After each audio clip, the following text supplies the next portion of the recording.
I think they're still trying to make the Trump voters overconfident. I think they're intentionally downplaying themselves. I think the media is hammering Kamala intentionally. Like when Anderson Cooper goes on there and hits her like that, I think that's intentional to make it look like she's going to lose for sure. And to get people to think, oh, well, everybody else is going to vote for Trump. I'm cool. I can stay home. Mm-hmm. And that cannot happen. Mm-hmm. That cannot happen because there's a margin that that we have to beat them by that they can't cover. And nobody knows what that is. So that means it has to be everybody. Everybody has to go vote. Like you cannot think that someone else is going to do it for you. That's what happens. What is up, guys? It's Andy Frisella, and this is the show for the realists. Say goodbye to the lies, the fakeness, and delusions of modern society, and welcome to reality. Guys, today we have Andy and DJ Cruise the Internet, and that's what we're going to do. That's what CTI stands for. It stands for Cruise the Internet. We're going to put topics of the day up on the screen over here. We're going to talk about them. We're going to speculate on what's true and what's not true, and then we're going to talk about how we, the people, have to solve these problems going on in the world. Other times throughout the week, we have shows within the show. We have Q&AF. That's where you could submit questions, and we give you the answers. Questions are typically about business, personal development, how to kick ass and win at life, but you can ask us about anything.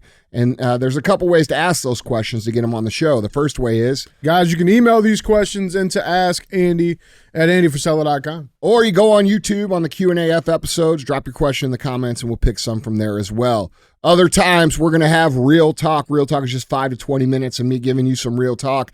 And then we have 75 Hard Versus. That's where someone who has completed the 75 Hard program comes on the show, talks about how their life was before, how their life is now, and how they use the 75 Hard program to reclaim their life. All right. And if you're unfamiliar with 75 Hard, it is the initial phase of the Live Hard program, which is the world's most popular mental transformation program ever. And you get it for free at episode 208 on the audio feed. Again, that's 208 audio feed only, not on YouTube. Weren't on YouTube when that came out. So there's also a book. The book is called The Book on Mental Toughness. It's available at andyfrisella.com.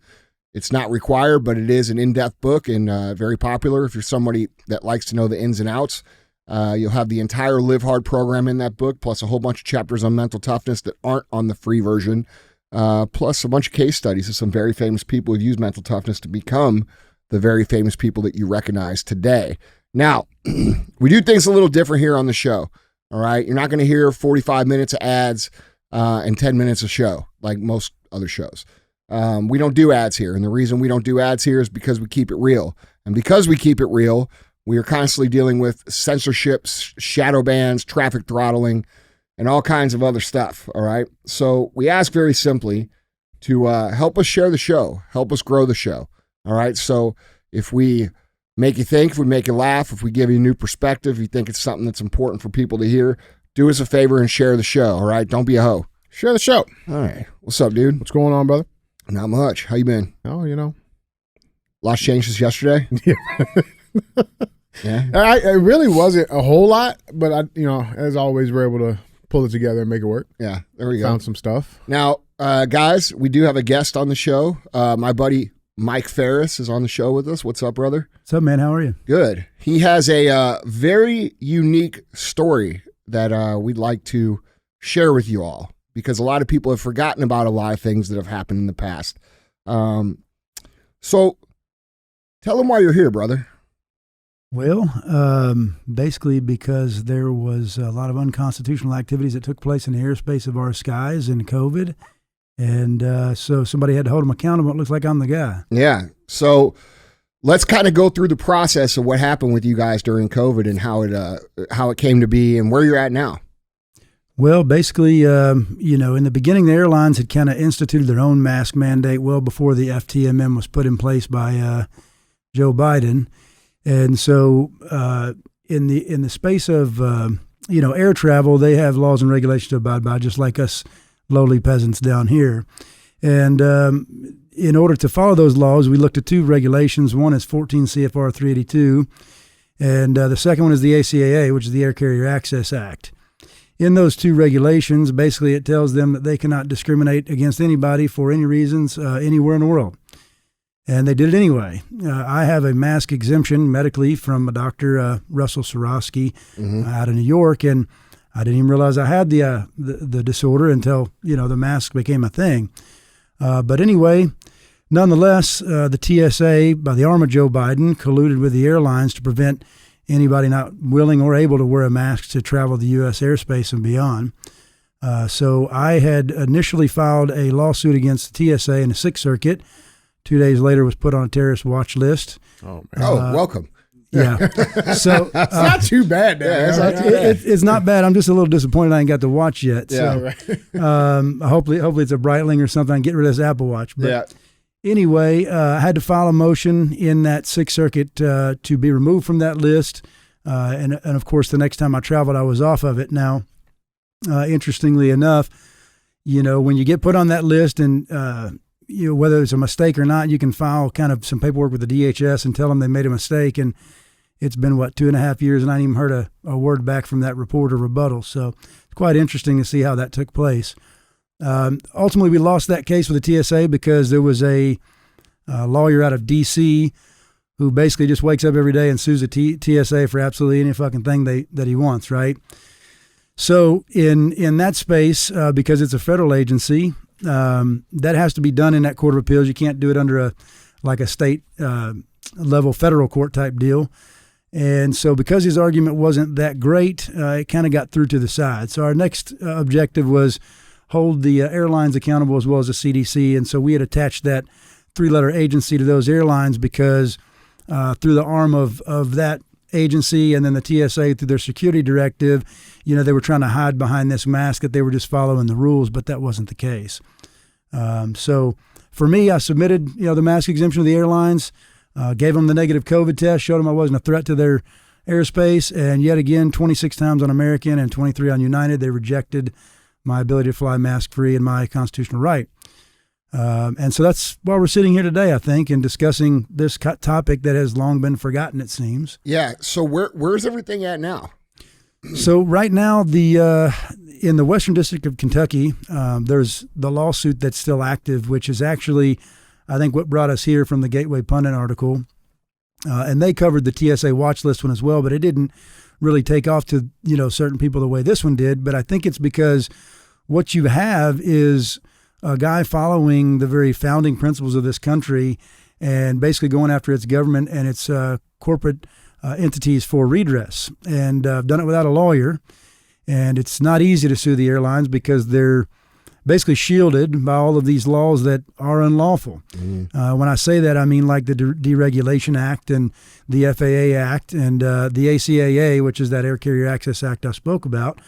But right now where it stands, out of the 37 charges that we put in a complaint, a lot of them being to do with constitutional and state law violations, 2 of them stuck. One of them was the California UNRU Act, and the other one was under the Rehabilitation Act. So the UNRU Act is pretty cut and dry and straightforward. And so basically it's a California law that states you can't discriminate against anybody, anywhere, any place, no matter what it is, whether it's physical, mental, whether you can see it, smell it, feel it, touch it, whatever.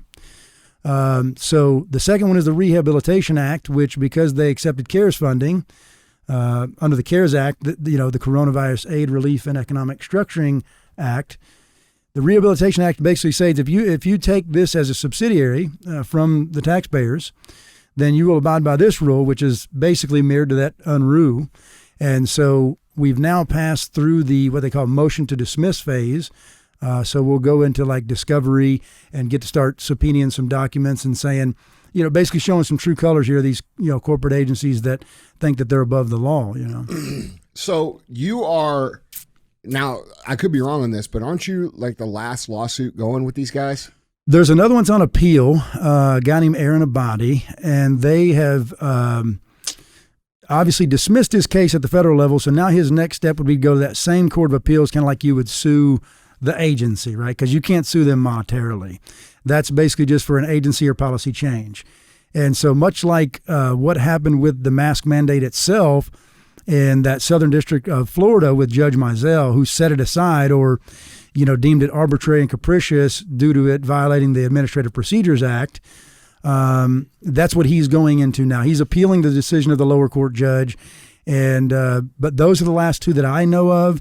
The conversation I had with legal counsel, their legal counsel, the airlines, was that he had 5 left. I can't find the other 3, but they bury this shit, man. It's not like they don't want you to know. They don't want anybody to know. No, fuck no. They don't want nobody because to know. They don't want anybody else to come out. They don't want them to know that there's a path to accountability outside of paying a man $100,000 who don't really have your interest in mind, right? Right. And he's only in it for the money. Because when we reached out to legal counsel in the beginning, there wasn't a guy who would speak to me without saying I want $100,000 up front.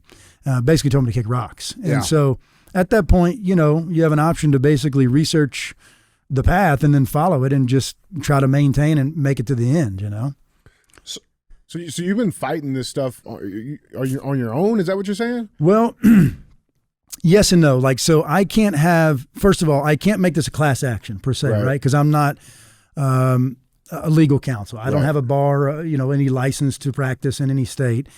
So I can only represent myself. Mm-hmm. And so the same as these other individuals, we had a coalition of folks, and there was about 6 of us that went through the Court of Appeals on the TSA side. All of them were shot down with that same theory that I told you earlier with the lawyer who sued the TSA for absolutely anything.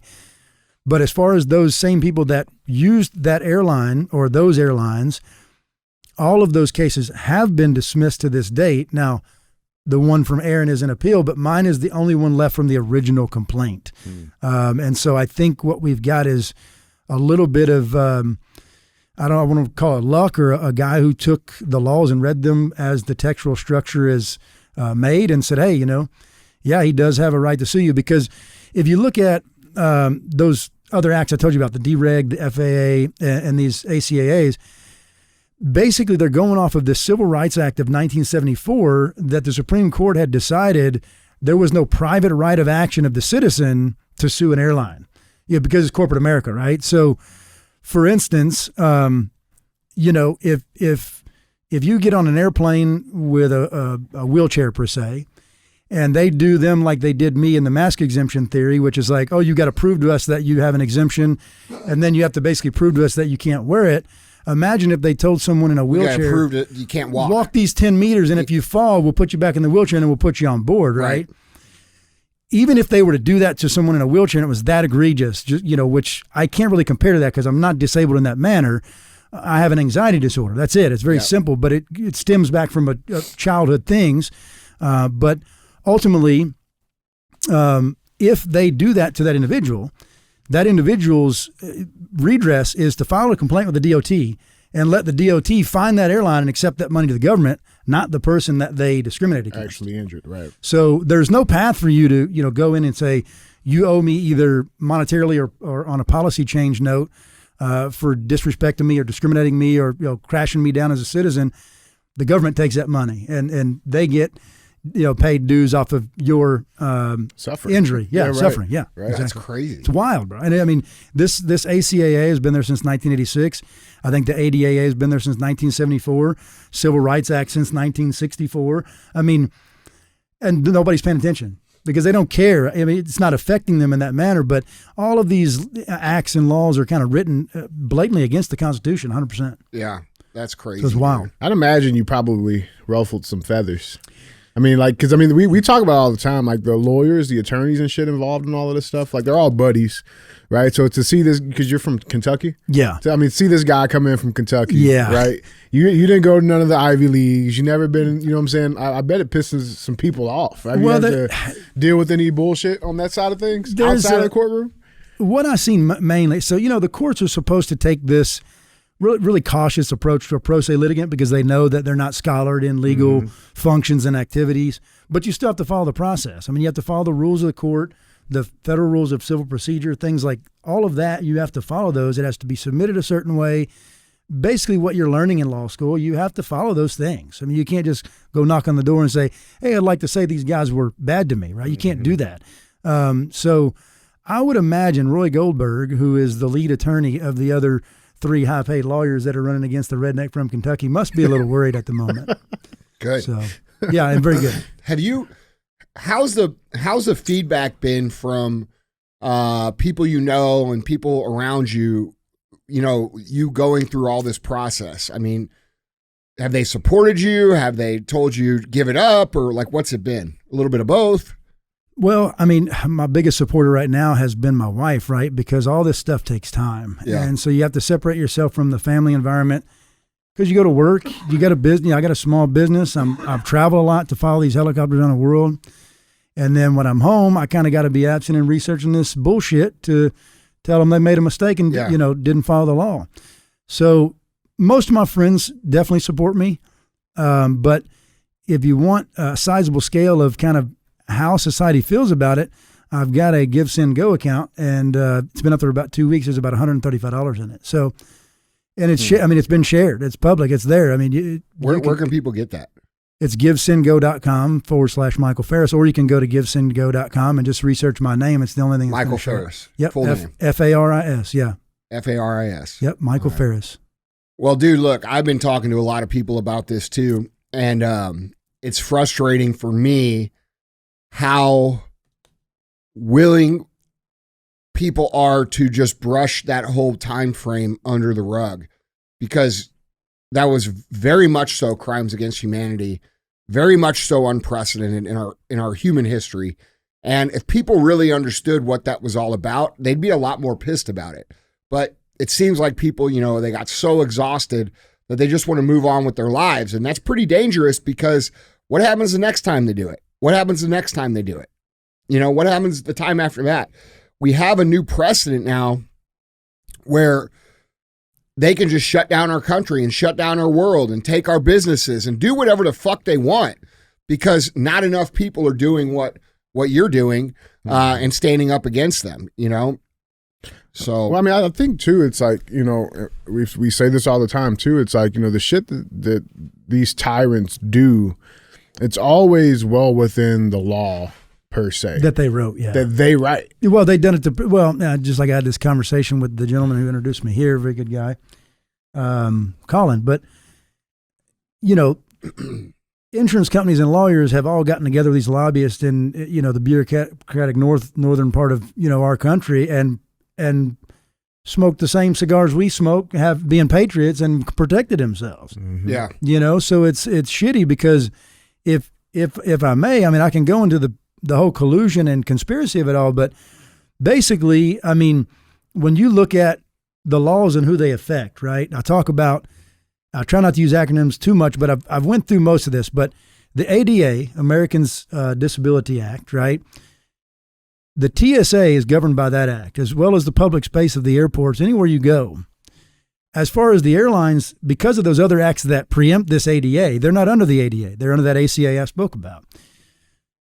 Well, I'll tell you, based on my experience, and actually Ian Smith had the same experience with the Quad S terrorist watch list, and time and time again, he had to go through that extra security. Did you connect with him during this process? I did. I tried to, I'd see if maybe it was good to bring him on, and I don't know, he's busy, I get it, but ultimately, it would have been nice to have him here, because he could share to these same folks on this show that he did show that same exemption, which was almost same doctor, gave him the exemption, and it worked for him on Delta. But these other 5 that I gave it to, Southwest, JetBlue, United, American, and the other one, sorry, I've lost my train of thought here. But anyway, I want to get to the collusion part. They all rejected it. Now, to get through the security checkpoint with TSA, what they would try to do is say, well, you didn't get a mask exemption from the airline, so you can't come through this taxpayer-funded federal agency's checkpoint if you don't have that from them. Well, that's a conspiracy. So, unfortunately, I can't fight them on the conspiracy because it's all preempted by those other laws, so it gets shot down on the merits, right? I can't legally go and fight the TSA on the merits of conspiracy because I can't prove it, because they can't be sued by just the lowly peasant. So you walk to the TSA and you say, here's this exemption. And eventually you have to end up telling them, look, read the CDC mandate, read the security directive. There's a clause there that says if this person has these things which are in line with the ADA and they show you that, they must be exempted. So, okay, TSA must give you a pass. Once you're past that checkpoint, there's nothing they can do, but they tried to link it together by saying you can't come through a taxpayer-funded agency without getting corporate America's approval first. That's not how that works. Right. Right. So that's the conspiracy. That's the conspiracy. Right. Them two working together. Because no matter what the airlines, right, the security directive basically just told the TSA, and they created this out of thin air because they can, with the Patriot Act shit that that's what all that is. Right. So basically the TSA says security directive. Now we can be the long arm of Joe Biden's law by executive decision. And then, oh, by the way, if they can get out of it, we can say, well, we got to look over here too because he didn't follow that, which we know he's not going to get that because they don't have to follow this law, which it's just a jumbled up mix of shit. Yeah. Yep. It but is. only that they understand perfectly. And that, like to Andy's point, man, that's a dangerous thing. It's like, you look at this stuff and while it's easy to forget and overlook and overthink, it's like, there were things that were put in legislation, law that made it possible for those things to happen. For you to get harassed at a fucking grocery store, for you to get put on a terrorist watch list for flying and not want to. There were things that were put in place that allowed those actions of our government to happen. And so while it's easy to like just overlook and forget about and not think about, you have to be very, very careful. To Andy's point, is like what's going to be the next step? What other things do they put in and push in that the laws that they create and then enforce on us, all the while we have no idea of it? What's going to be next? Dude, I think people need to be real careful about what they think was actually being attempted there. I think a lot of people see it at surface level and they say, oh, people were getting sick, so they were just trying to be extra safe. Yeah. That was not what that was about. No. And you guys who think that, you don't understand. What was actually happening there was they were doing a psychological manipulation of society. It was a compliance test / shining a light on the population to see who would go along and who wouldn't. And then if people would have went along the way they wanted them to, they would have rounded up the people who didn't go along and fucking disposed of those people one way or the other. So I don't think people understand what was trying to be attempted in that whole process. And the only reason that didn't happen, and if you don't believe me, dude, go ask people in Australia who had to go to fucking camps. Go ask people in Canada where Trudeau was building camps. They had proposals to build camps in the state of Washington, in the state of New York, here. People don't remember that. They also don't remember the exaggerated deaths. They don't remember the exaggerated cases. They don't remember the lies that were told. And the manipulation that we were put through. People have memory hold it because it was so horrible. We hated it. There was so much happening, man. Dude, listen, it was that 2 years was so bad that people just don't want to think about it. But the important thing here is that we have to recognize what they were attempting to do globally. This was a big part of the global initiative, Agenda 2030, that the World Economic Forum, Bill Gates, and all these dudes put into play to try and identify and remove any human resistance from their plans for one world global government. And that's not some shit that I'm making up, bro. They write books about it. They talk about it on stage. So it's not just as simple as, they made us wear a mask and they were mean about it. No, this was a fucking test to figure out who is who, and then to figure out who they needed to remove so that they could remain in power forever. And when that fucking test didn't work, they moved on to the next phase, which was to import 20 million people into our country to dilute the population. And if you think they're done, you're wrong, because if Kamala gets in power one way or the other, they're going to bring in 60 million more. All right? So we have to have people like Michael here who is willing to stand up, do the work, say fuck you to these people. And we needed more of that. Yeah. And dude, the reason I brought you here is because honestly, I just respect the fuck out of it, because it's one of the very few people out of millions and millions and millions and millions of people who understood what was going on and disagree with it, but did nothing. And it takes people like you, and it takes people like Ian Smith and these other people to stand up and say, I'm not fucking doing that. Yeah. So I think to that point too quickly though, man, because I if we had all stood up yeah. like he's standing up right now, this shit wouldn't have happened. 400 people is all it would have took Dude. across the airspace. Bro. Yeah. And it wasn't even that. But the thing is, to the point though, it's okay. Like maybe you aren't a person who has the time or the ability, the funds to Support go become a pro se litigant, right? Like, okay, cool. Go support people who are doing that. Yeah. You know what I'm saying? I think that's super fucking important, man. Well, and It has to happen, man. It has to happen. To converse on Andy's point, it was a Gestapo, bro. Yeah. I mean, dude, they were terrible. All of this whole thing, like if you step back and look at the useful idiocracy and the voluntary injection of their own authoritative complexes on their own fucking people. And I mean, when I say that, I'm talking, it took me smashing my face on a fucking galley card in the front of an airplane from fainting with a mask on for a woman who even was such a tyrant about me having my mask off while eating a sucker on an airplane because I thought I was going to get very creative. And if I had this sucker hanging out of my mouth, well, obviously that's restrictive of wearing a mask. She told me as an American citizen I couldn't eat a fucking sucker on an airplane. Yeah. That's too far. Yeah. And it's too far for anybody to fucking say anything about it. Like when we go in the grocery store, bro, and motherfuckers were saying, "Ooh, where's your mask?" Fuck you, dude. Right? Yep. Anyway. And so that, like, really my battle in the beginning, because like I told you, it wasn't so much of rebellion. Obviously, I seen the 2 weeks to slow the spread. It seemed like a pretty big hoax. I mean, I kind of felt there was something going on there, but it's like, oh, okay, it shouldn't disrupt me because what I do, right? Wildland fire is still going on. COVID's not going to stop that. But let me get into a little bit about the mask, if I may. When you look at these studies, and there's about 68 of them that show they're actually more harmful to you than they are good. Mm-hmm. And that's what people need to look at when they revert back to this issue. The N95, which was, as I like to call, the warlord of their little, social justice, whatever it is. Yeah, right? They were the final boss. You saw them somewhere in an N95, bro. So, you knew they were saying something. Yeah, the N95 and then the KN95. Yeah. And let's not even talk about tracing funds about where the fucking mask came from. But anyway, the N95 is deemed the name because it's 95% effective in reducing particulate intake that are 0.3 microns or larger. COVID was 3 times smaller than that.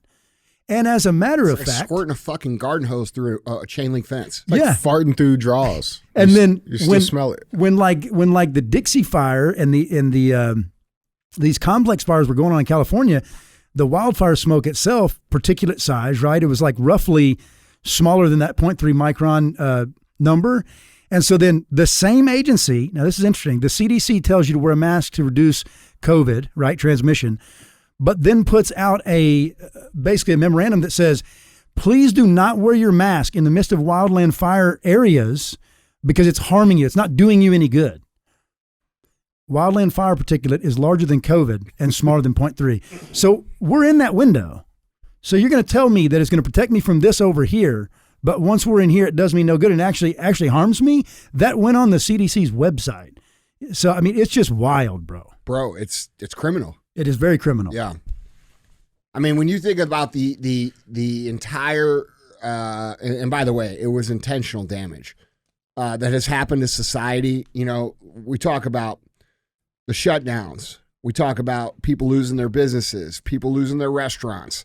We talk about the violation of citizen rights and human rights. Can't leave your house. Get the fuck out of here. We talk about the detrimental effects on people's kids. We talk about all the people who had to watch their loved ones die on Zoom or they couldn't even have a fucking funeral. Like, people have forgotten about all these things, dude. It's the largest wealth transfer from the middle class to the upper class ever in history. Okay. And when we look at like the entire picture of damage here, there's no undoing it, right? There's no, like, are these people going to have to give back all that money they took from all these businesses? Are the businesses that got closed, are they going to get government funding to reopen? Oh no, we're going to send $180 billion to fucking Ukraine and fucking Israel. Mm-hmm. Listen, it's crimes against humanity, dude. People died. People missed cancer screenings. Bro, and it was all intentional. It was all intentional. You know what the worst part about that whole process, that like every time I even think about it, it's the piece that like pisses me off the most, was the bullshit with the therapeutics, right? So like they force this, they bring this vaccine in, right? They bring this vaccine They in. lied about effective therapeutics. They force everybody to fucking take it, threaten businesses for not making their employees take it, right? And people forget, like, that vaccine was under this emergency use authorization, right?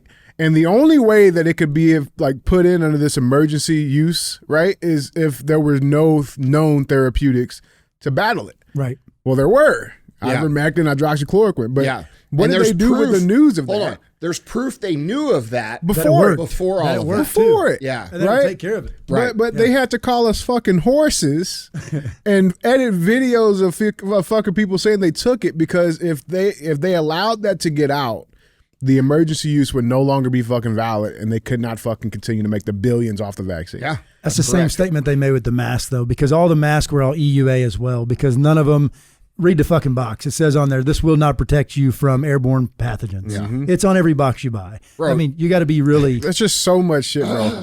Well, it showed you know what I learned, bro? I learned that a large part of the United States is very gullible and very much lacking of the ability to critically think. Mm-hmm. And they're willing to listen to someone and not even think and trust immediately, which is very dangerous, dude. Like when people are in power and they're telling you something and you don't question it, and you look back in history, usually, eventually, those people lead the other people to their death in some way, shape, or form. It's not good to not question, not critically think. And, you know, there was so much social pressure that people just weren't willing to do it. Yeah. You know? Even the I think if so you much went through bullshit here, man. If you went through COVID and you didn't comply with the rules, you're an unbreakable mentally motherfucker. especially with the vaccine, bro. Peer pressure ain't working on you, bro. Bro, the thing, there's just so much bullshit. And, I think it's important to remind people, bro, even looking at how they were treating people in the hospitals that increased the fucking death count. The ventilators. DJ. Bro. They wouldn't allow people that didn't have a fucking vaccine in the hospitals. You know what I'm saying? It's just like...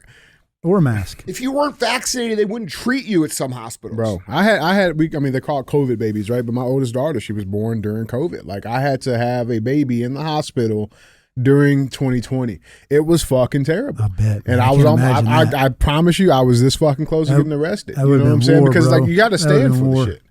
I would be in jail for bro. sure. I mean, and nothing against you, but it wouldn't work, because it didn't work for me. No, it didn't work. I got lucky with the vaccine thing because, at the time I was employed by someone else and I didn't own my company then. And when I found out they were trying to target basically federal contractors, well, luckily, Daniel Cameron from the state of Kentucky was one of the first ones to come up and be like, no, that's not happening with our contractors. But it took a while for that to, kind of go away. But the Forest Service in the beginning said, if you work on our contract, you will be. And I just went straight in the office and told the guy, I said, look, we need to have a conversation because there's 6 of us out here, all of them aligned with me. They're all following me to disregard of we all work together. I'm the leader, but they also align ideology outside of these doors. And we've already agreed this ain't happening. So you might need to find 6 other employees or we need to talk about how you're going to mitigate that. And luckily they just simply said, well, don't worry about it. We're just going to lie to them, which, was bad. They should tell them, no, we're not doing it because that's what it's going to take to shut it down. Kind of like when you look at the vaccination cards, initially, sorry, I had a friend who worked at CVS, and obviously I'm not going to say who it is, but they had access to the cards. And I said, hey, make a bunch of them. But then I realized, wait a minute, hold the fuck on. Yeah. I'm playing into this shit. Yes. I'm not lying about this. And I just ripped the fucking things up. But because I was thinking, if I lose my job and income, but then at the end of the day, it's like, you know what? I will go and dig a fucking ditch to feed my family if that's what it takes. And it may be a ditch they lay in. So fuck them. I'm not playing into that. Yeah. Or hopefully. Yeah. Oh shit, man. Yeah. All right. Well, you guys want to do some cruising? Yeah, let's do it. All right. Let's get into these. Guys, before we get to our headlines, I got to show this because I love this guy. I think you like him too. Mike Tyson. Oh, yeah. Well, so, he's training to fight Jake. And so he was doing some sparring and some training, and he knocked out his fucking sparring partner. No, he didn't. I swear to God, it's on video. Mike Tyson throttles sparring partner with vicious shot in new clip. And then gets pissed when his trainer all right, we're done for the day. Let's check this out. Mike Tyson looks fired up while training for Jake Paul. In his latest training video posted on Twitter, the legendary boxer is seen knocking down his sparring partner with a clean left hook to the chin as if it were 1990 all over again. That's the form Tyson will be hoping to display when he takes on Paul in the November 15th bout. As many have questioned the 58-year-old's ability to compete with a fighter 31 years his junior. Let's check this clip out. Left hook. What's good for today? Yeah. I told it. You sure? Yeah, me Yes. too. You fucking sure? Yes, absolutely. Yes. You sure? Yes. Fuck with me, it's all Yes. right? Let's do this. You did great. We're done. We're gonna do it. You sure? Yes. Trust me.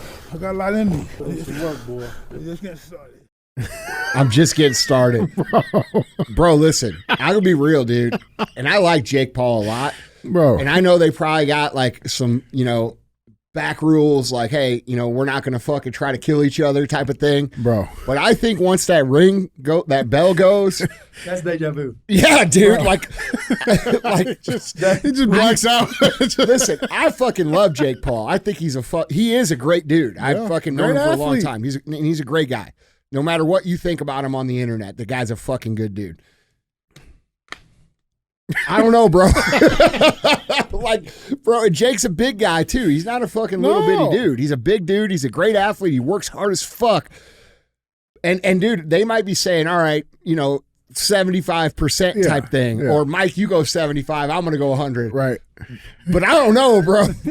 I don't think someone like that's capable of dialing it down. He's the guy that said the phrase, everybody's got a plan until you get punched in the face. Yeah. And you punch that dude one time in the face It's and gonna click some shit. he starts getting his temperature hot. We might have a problem. Bro. Yeah. You see, his trainer was scared to call the fucking training off. Yeah. We're good, Mike. We're good. You sure?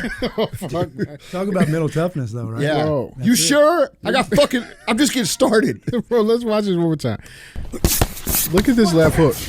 Nice left hook. Bro, What's good for today? we're good for today. I told You it. sure? Yeah, me Yes. too. You fucking sure? Yes, absolutely. You sure? Fuck with me, it's all right? Let's do this. You did great. We're done. We're gonna do it. You sure? Yes. Trust me. I got a lot in me. It's work, boy. We're just getting started. Bro. Dude, I don't know. I mean, look, man, I think it's going to be awesome. I can't wait to fucking watch it. Dude. I can't wait to watch it. Oh, man. Everybody's like, oh, it's going to be this. I don't give a fuck.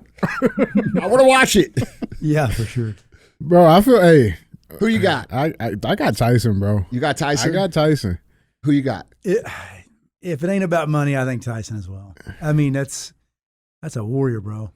Bro, I think he's going to black the fuck But out. I mean, Jake is a good athlete. He is a lot junior. And dude, I'm telling you. I know he trains hard. He trains every day, hard as fuck. And he's determined to become the real world champ. I've also learned not to bet against Jake though, because Dude, that's what I'm saying. Underdog. Yeah. Yeah. Bro, that's grown man strength right there, bro. It is. I think it's fucking awesome. Yeah. Yeah, we'll see, man. Guys, I ain't picking. not yet. You're not even choosing. Yeah. Not yet. I really couldn't pick. Yeah. Because I don't know. I don't know. See, I usually think this was like a lose-lose for This Mike. motherfucker just moves like he still moves like he's Bro. 25. Bro, that fucking left hook. Maybe they both throw the same exact knockout punch. I mean, that's really that Yeah, would be bro. primal, right? I mean, Yeah. See, I used to think that this was like a lose-lose situation for Mike in the sense of like, if he wins, like it's just an old man picking on a little kid. But if he loses, it's like you got your ass whooped by a kid. You know what I'm saying? Like I thought it was like a lose-lose situation. Bro, I could see Mike Tyson saying, fuck whatever we Bro. talked about and walking right out Different there and rules, trying yeah. to kill him. Bro, that's Yeah. what I'm saying. And now, like, I mean, dude, I see it as like the little lion cub challenging the fucking king of the jungle, bro. And like the king still got it. You know what I'm saying? Hey, listen, I'm going to tell you this. I'm watching. if you bite a dude's ear off to, empower your will, I mean, there's And then he talked about how he's going to eat people's children, Bro. which I think he meant. Fuck your ass, bitch. I miss Mike Tyson, dude. I miss him, his whole personality. Bro, he's great. He's Anyway. great. Man, You know, guys, you know what these guys show, though? Like, for real? Both Jake and Tyson and McGregor and fucking anybody that you love or hate. It's about being polarizing, bro. It's about being a fucking character. And a lot of you guys out there trying to build a personal brand, you're so fucking pussy. You won't say shit. You won't do shit. And you wonder why nobody gives a fuck about you. Bro, you're trying to ride the fence. These motherfuckers, every fucking great character that we think of, Deion Sanders, they all had a fucking persona, an attitude. And it's entertainment, dude. I'm super excited to see this. To where even if you hated them, you still watched. Bro, there's guys, listen, I tend to like those guys. Yeah. I like guys with a lot of swag. Yeah. I think that shit's badass. Yeah, man. Well, guys, let us know down in the comments who you guys are betting on. Let us know. With that being said, let's get into our headlines. Remember, if you want to see any of these pictures, articles, links, videos, go to andyfrisella.com. You guys can find them all linked there. With that being said, headline number 1. Got a viral video of the day from Mama Kamala. Okay. Did you know Kamala in Spanish means suck dick Kamala? Or suck it Kamala? It makes sense. I think it's suck it Kamala. Oh, does it? Is what it means. Yeah. It's a Spanish translation. Yep. So Mama Kamala. Succo el Dico. I think that's Spanish for it. Yeah, right. No, for sure. That's Spanish. Yeah. Pantalones. Yeah. Headline number 1, Kamala's viral again today with Anderson Cooper. Anderson Cooper drops bombs on Kamala Harris. You've been in the White House for 4 years. Why haven't you done any of this already? So this is a viral clip. It's going around. I'm getting a lot of numbers on it. So Kamala Harris, she participated in a CNN town hall for undecided voters on Wednesday night. She completely bombed. Kamala Harris did so bad that even CNN admitted she didn't close the deal with voters. CNN moderator Anderson Cooper pointed out to Harris that there are voters out there who say that day one for her started almost 4 years ago, which it did. Let's check this exchange. Some voters, though, might ask, you've been in the White House for 4 years. You were vice president, not the president. But why wasn't any of that done for the last 4 years? Well, there was a lot that was done, but there's more to do, Anderson. And I'm pointing out things that need to be done, that haven't been done, but need to be done.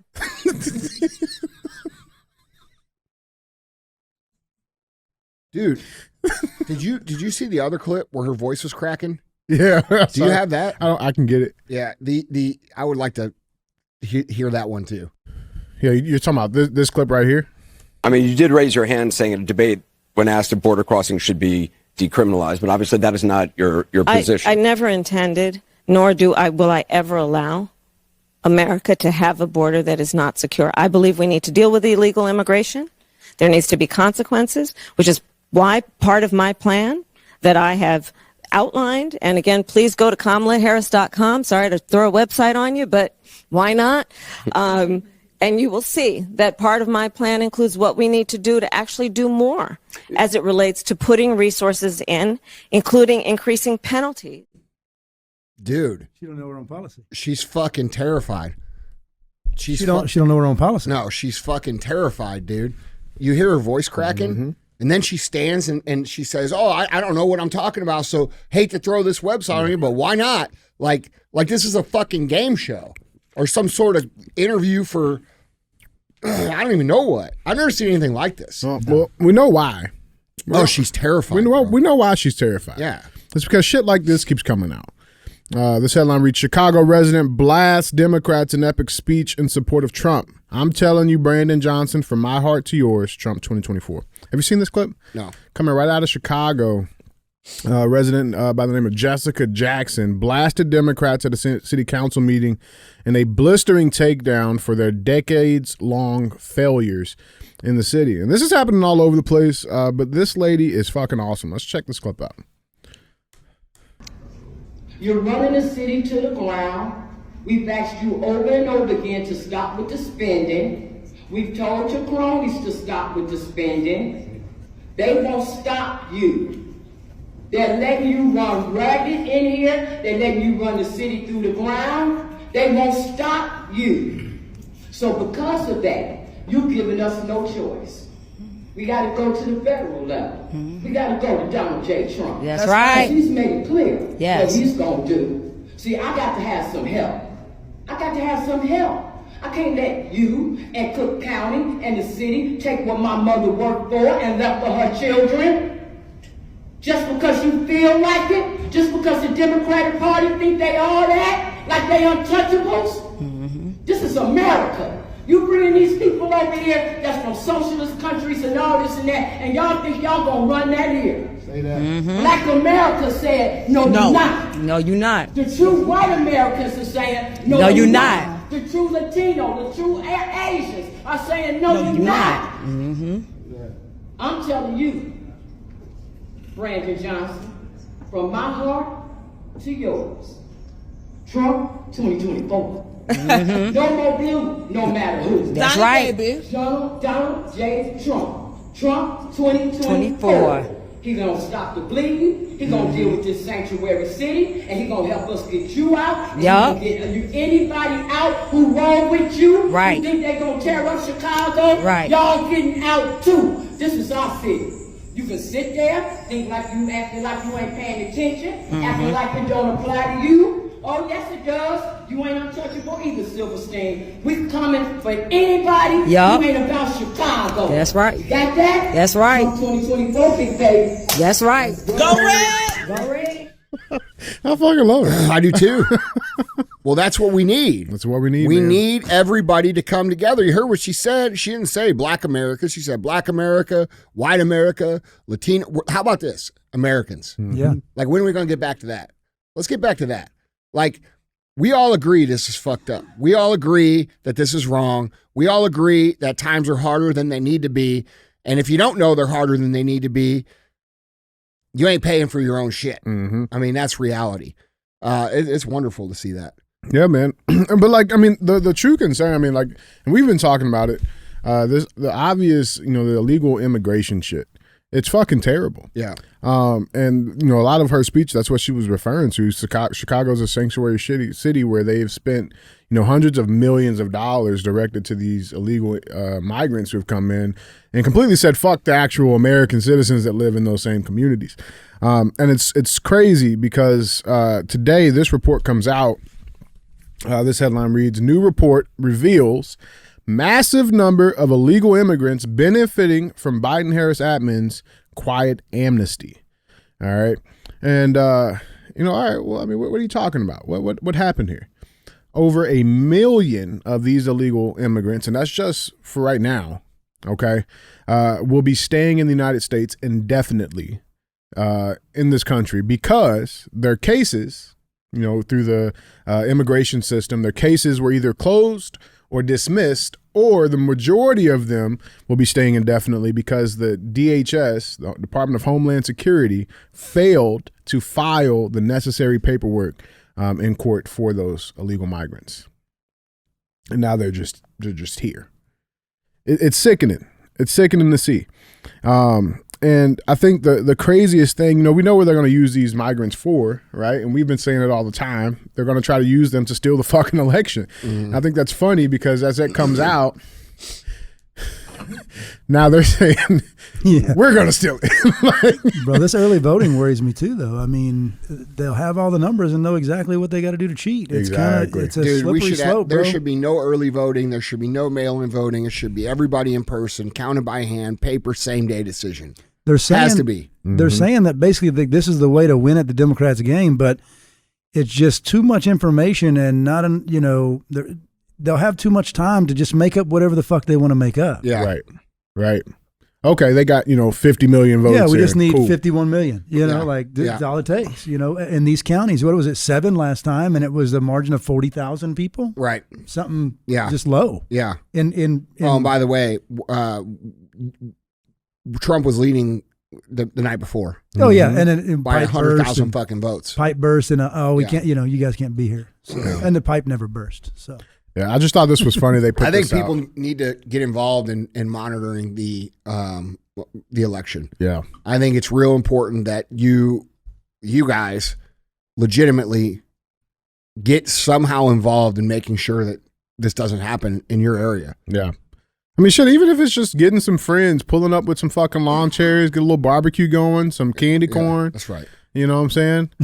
And just chill, just watch the shit because, there's spicy shit going on. Even though, like I said, you got this guy saying it's going to be, Trump side's going to steal the election. Well, I think they're still trying to make the Trump voters overconfident. I think they're intentionally downplaying themselves. I think the media is hammering Kamala intentionally. Like when Anderson Cooper goes on there and hits her like that, I think that's intentional to make it look like she's going to lose for sure. And to get people to think, oh, well, everybody else is going to vote for Trump. I'm cool. I can stay home. And that cannot happen. That cannot happen because there's a margin that we have to beat them by that they can't cover. And nobody knows what that is. So that means it has to be everybody. Everybody has to go vote. Like you cannot think that someone else is going to do it for you. That's what happens. Yeah, man. You guys, jumping on this conversation. Let us know what you guys think down in the comments. With that I think being she's said, fucking terrified, bro. Yeah. I think all these people are panicking. I think they are fucking terrified about what might happen to them. You know, when they're up there saying Trump's Hitler and they're going to put people in jail and he's prosecuting his political opponent. Look what they've already done. Look at what they've already done to Donald Trump over the last year and a half with the court system. They are the people that are looking to put their political opponents in jail. And when you look at everything they've done and you consider the fact that, and it is a fact, that these are communists that we are dealing with, their number one thing that they do when they get in power is to jail and remove all resistance from society, which is what they try to do with fucking COVID, but it didn't take. And so it's going to be very important that people don't comply with these people, that people stick together and that we resist whatever's coming down the pipe from them. Because, dude, there's going to be some shit coming down the pipe between now and election and then from the election to inauguration, and it's going to be big. Yeah. Guys, jumping on this conversation, let us know what you guys think down in the comments. With that being said, let's go cruise some of these. Let's go check some of these comments out. This first comment comes from at Christopher Crayons 5461. He says, Eminem went from rapping about to being one. What world are we living in? Well, it is what the fuck It's it sad, is. dude, because of where he come from and what he overcame to get where he's at, really. I mean, I like the stuff, the rap. Yeah, I like Eminem, but Yeah. just bad moves, coming into this like this. Yeah, I think it just goes into, though, it's like, you know, It makes me wonder, like, what the fuck has he done? yeah, what do they got on you, dude? What do they got got, on you? they got something on them, bro. Yeah. Yep. On Marshall Mathers or whatever his name. Withers. Yeah, that's his name. Yeah. Yeah, what do they have on you? Did you go to some of them Diddy parties, bro? Like, what are you worried about? Like, I know the guy's not that fucking stupid. No, he can't be. Right. Bro. Yeah. He can't be. Can't be. And he gets up there and says, we're going to live in a world where they censor the other side. What are you talking about, bro? Since 2008, everybody who has not walked lockstep with the Democrats has been abused. Like, I don't think these people understand how fucking annoying it is to be someone who doesn't go along with them in society. Everywhere you go, you got to listen to some fucking soy fuck tell you all this shit about all this shit who legitimately doesn't know anything. And they just repeat talking points off of CNN. And whenever you don't agree with them, you're a racist or you're a this or you're a that. And then they go on the internet and they try to get you fucking fired or they try to hurt your business. What are you talking about, dude? We've been living in this abusive relationship with the Democrats for fucking 15 years at least. Yeah. Okay, so when you guys wonder why everybody's running to Trump and why everybody wants to change, go back and watch that video from yesterday's podcast where that old woman goes up on somebody's porch and starts screaming at him. Because that's pretty normal in day-to-day life for everybody that doesn't walk lockstep with the left. These people are egotistical, they're arrogant, they invade on your rights, they step on your toes, they don't live and let live. And the whole reason that we are where we are is because we have an attitude of, hey, just let them be who they are, we'll be who we are, and we'll mind our own business. But those people refuse to fucking do that. They're always in your business, they're always in your face, they're always making comments on the internet. We're the only people that get our shit censored on the internet. They don't get their shit, they can say whatever the fuck they want. Yeah. Okay? So let's be real about what's been going on in society. It's been highly abusive from the left to the right for a long time. And unfortunately for them, people are tired of it. And people are done with your shit. And it's just like, it's like an abusive relationship where, you know, one party just abuses the fuck out of the other. And eventually the person that's being abused is like, you know what? Fuck you. What are you going to do now? Right? And then it takes all their power away because these people aren't the strong, capable producers of society. These are weak consumers of society. They don't produce jobs. They don't produce revenue. They don't produce product. They don't create anything. They don't contribute much. And they want to take from those people to themselves. And people are tired of it. Yeah. It's not like people who, are middle and right don't feel like we shouldn't help other people in our society, but that's not what it is. Now it's demanded. Mm-hmm. It's demanded. We are going to take your shit. We're going to redistribute your wealth. By the way, I'm fucking tired of being called racist for being fucking white. That's just real shit. I'm fucking over it. Okay, I've been called racist for the last 15 fucking years because I don't agree with Democrats. Fuck you. Okay? My fucking grandparents weren't here when slavery was here. I'm not a colonizer. I'm a immigrant. My family came here to produce. They own businesses. They create jobs. They've contributed to this country. In fact, my grandfather died for it. So you, when you sit here and call me all these names for not going along with your shit. And I'm actually really excited for them to get a little bit of a fucking taste of their own medicine, to be completely honest. It used to be, hey, you know what? We shouldn't retaliate. We shouldn't this. We shouldn't that. Now I'm like, you know what? You fucking won't stop. You will not stop. So now we're going to have to do what we have to do. And that's my personal opinion, dude. Like, bro, there has to be accountability. By the way, on that Kamala clip, she's talking about, and there should be consequences and accountability. What are you going to jail yourself? You're the one that created the shitstorm. Right. And bro, these people that continue to blame it on Donald Trump, bro, you're delusional. I'm sorry. Like you're not paying attention to what's going on. You're not in the weeds, so to speak, on a daily basis. So I think these people at the top need to be held accountable, dude, or we're never going to get our country back. What's going to happen for the next 4 years? We're going to be somewhat normal, and then 4 years from now, they're going to pull the same shit again? Right.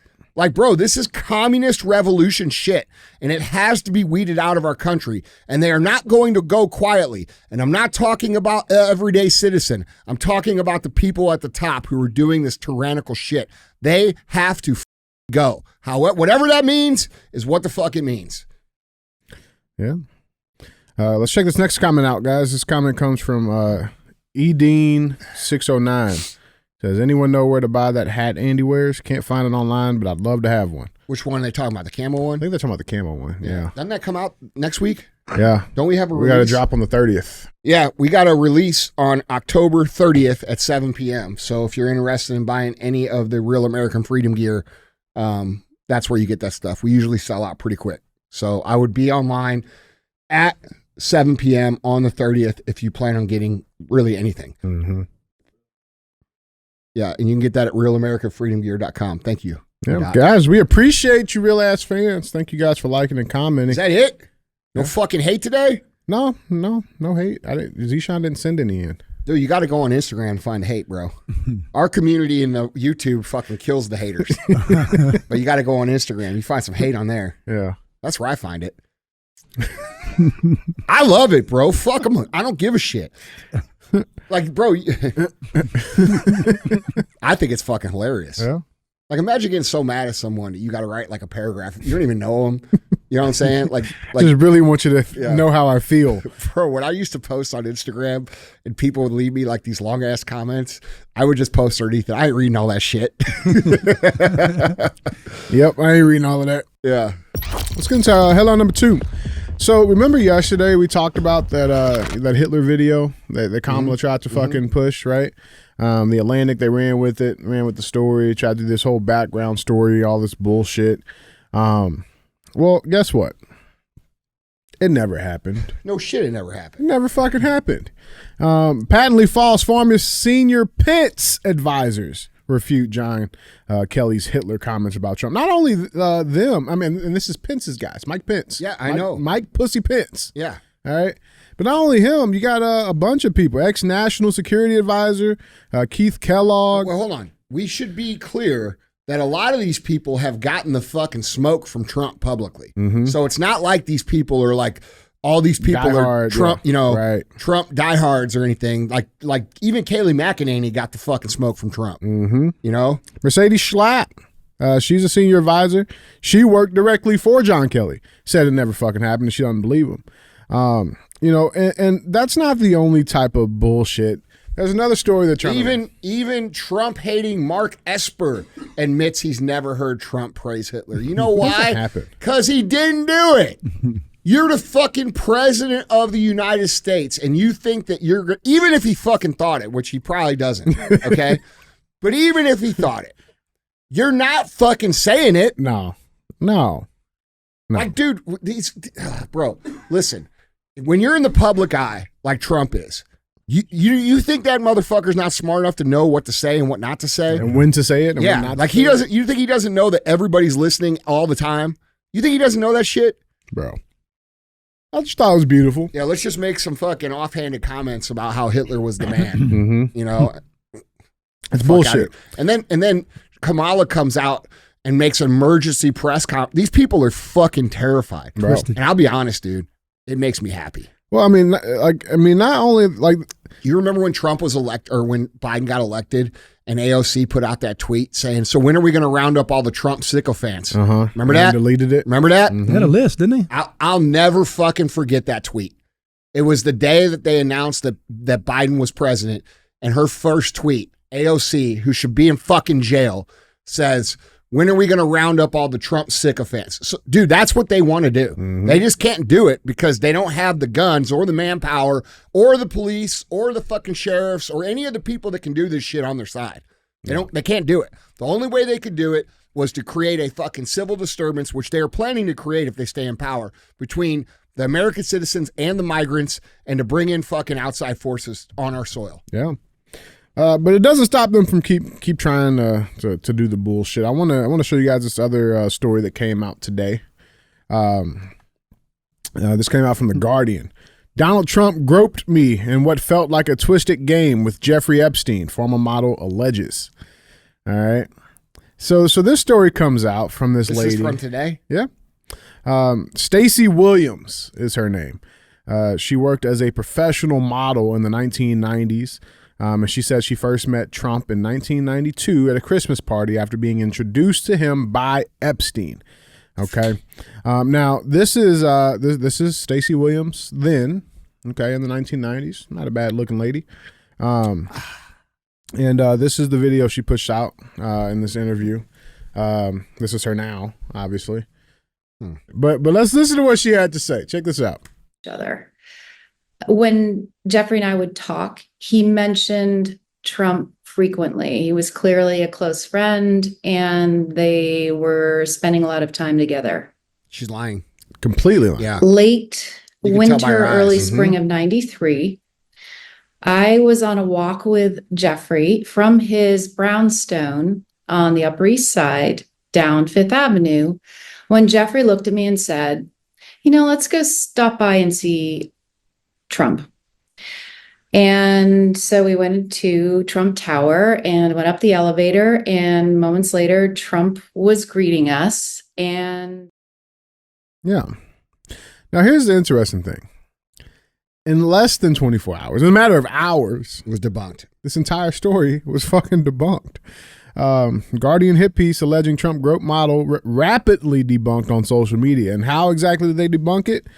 This guy, Greg Price, the liar in this story, claims that she went on a walk with Epstein in 1993 by his Upper East Side home when he took her to see Trump. The problem is that Epstein didn't even move into that place until 1996. So if you're going to be that specific about a date and a time, it doesn't add up. Now, here's something that does. Bro, I think people... Go ahead. I mean... Look, I think people got to understand how this happens. They pay these people to do this. She worked... Or they blackmail them. She worked for Obama. Yeah. She's tied directly to fucking Obama. We're 2 weeks before an election, bro. They're going to pull everything. When you start running for fucking president, they go find every fucking girlfriend you ever fucking had. Mm-hmm. And by the way, when you become Donald Trump, all your ex-girlfriends are a little bit jealous they're not your wife. Right. Right? And so like they say, hey, here's $1 million, say this. That's what the fuck probably they do it for less than that, bro. I'm just saying. She obviously is not a model anymore. You know what I'm saying? Like, I'm sure the funds aren't there. Nah, bro. Her whole life is she probably talks about about her glory days all fucking day. Glory holes. Yeah. Oh, I can't say that. I can't say that. But but here is something that does stick, that has not been debunked. Kamala Harris's husband. Shit's coming back around. All right. Kamala Harris's husband, Doug Emhoff, slapped me in the face so hard I spun around. I'm disgusted by his fake perfect spouse persona. So this is a story. We actually touched this just a little bit, I think in like October 2nd or something. And it's now come back around full circle, jerk. So let's dive into it. Doug Emhoff's ex-girlfriend has spoken exclusively to DailyMail.com, claiming that he slapped her in the face so hard she spun around at a 2012 celebrity event in France. The woman, a successful New York attorney, is remaining anonymous, but decided to speak out after Emhoff, Kamala Harris's husband, denied the claims through a spokesman. Emhoff's accuser, who DailyMail.com is naming only as Jane, initially declined to comment on the record, but Emhoff's denial and his alleged hypocrisy by claiming to be a feminist in media interviews finally became too much for her. Quote, "What's frightening for a woman that's been on the other end of it is watching this completely fabricated persona being portrayed," Jane said. Quote, "He's being held out to be the antithesis of who he actually is, and that is utterly shocking." So again, yeah, I mean, this story came around on October 2nd, and then they kind of like put this, no, it didn't happen, completely denied it. But she's now come out on the record, still remaining anonymous to protect herself, but saying it absolutely did happen. The bombshell allegations, which followed DailyMail.com's revelation in August that Emhoff cheated on his first wife with his daughter's nanny, Najeen Naylor, received little or no coverage from politically centered left major news outlets. And it's interesting because my simple question is, when Trump had those accusations that came out, all of the Me Too women jumped right on it. Believe all women, right? Yeah. Where are those women at now? Right? Well, all look, the feminist celebrities, they're completely silent on these accusations coming out about Emhoff. It's just like they're silent about men and women's sports. It's just like they're silent about men and women's locker rooms. It's just like they're silent about men dressing up as women and pretending to be women and winning their awards. What do you think about that? Well, I mean, when you look at it, I like to point to that Baphomet, right? Because that's the destruction of your civility. That's right. Is to enter into the minds of humans this idea that they're confused about everything. They have no moral compass, integrity, fuck honor, fuck respect. You live here where you have no clue who you are or what you're supposed to do. So just be whoever the fuck you want. Cut your kid's shit off and whatever, plaster this other shit on them. And I don't agree with any of it. I mean, I have some gay friends, but even they are like, we weren't for this shit. No, they're not for it. We just wanted to live in harmony without criticism. But this is beyond 95% of the gay community is against this bullshit. For real. At this point in time. Oh, yeah. Anyway, it is Baphomet. It is. It's satanic shit. It's satanic. I mean, and you look at it, the Baphomet in itself with the, actually, I think Cat Williams talked about it with that guy. What was his name? That's right. And they all said he was crazy. And then all of a sudden, this shit started coming out. Exactly. Did he? Oh, he nailed it. Yeah. And it's just, 4 months later after he was on that show with that fella, and he said the same thing. It's the Baphomet, man. The horns with the tits and the male, lower. And that's their God. Yeah. Weird, dude. When you praise that, you become a little deranged. Yeah, listen, man, I don't care what adults do. I really don't. Like, if you're 18 years old and you want to do whatever the fuck you want, I don't even think 18. I think, I actually, I don't know. I'm a slow developer. I feel like I'm about... You're a late bloomer? No, not physically, mentally. I am about 5 to 10 years behind people my age in maturity. Okay. I figured that out over the course of my life. Yeah. All my friends are getting married and having kids, and I'm still trying to party, dude. And then it's just the shit. I don't know. I don't know what it is, but it's truth. Okay. Yeah. And, let's say you're 20 years old, 22, 23, 25, and you want to do whatever I don't give a shit. I don't care. That's your life, man. But you start pushing on everybody else. You start pushing on people's kids. You start saying that it's, they're making sympathetic laws to pedophilia and all this shit, bro. No, that's a problem. You're not gonna do that. We're not going to allow that. So, I don't know. Yeah, to all the dads out there. That's Imhoff's daughter, I know. son. Is that a dude? That's a chick. No, I'm saying, is that a trans person? I don't know. Maybe. I don't know. I mean, that's his daughter, I think. Yeah, but is it trans? I don't know. Oh. I don't know. It sounds like it. Okay. Definitely looks like a they them. This is a clip. All the dads out there, I would say this is the time to really show your all support these for your cucks. daughters. What do is I that love Anderson about being a Cooper's? girl dad? I love how much smarter she is than all the guys in the room already. I can tell that she's going to be a powerhouse. She is already at 2.5. My daughter's 22 and a half, is a feminist, incredibly strong, and has really just inspired me in so many ways. I love her. I'm the That proud was fake as fuck. dad Fake. of Ella over here. My vote for Kamala is an investment in my daughter's future. All three of them dudes Fake. are like, fuck. You could see though his wallet was dragging him down from the check. Yeah, You know, he's bro. like, My daughter Eric over here. Bro, speaking of this, wait until you see who we have coming on the show next Thursday. That's all I can say. Okay. Just wait. All right. It'll be for Friday's show. I'll wait. It's going to be amazing. I'm You don't even excited. know, do you? No. Oh, Is it on the calendar? it's going to be amazing. Okay. All right. right. I'm I'm just excited. saying. Give me my fucking phone back. Yeah. Yeah. I'm excited. Yeah. You don't know who it is. For whoever it is. I'm still learning how to work this thing. Yeah, I know. Well, you know what the Democrats say about black people. Yeah, right. Can't work electronic devices. Nope. Did you see it?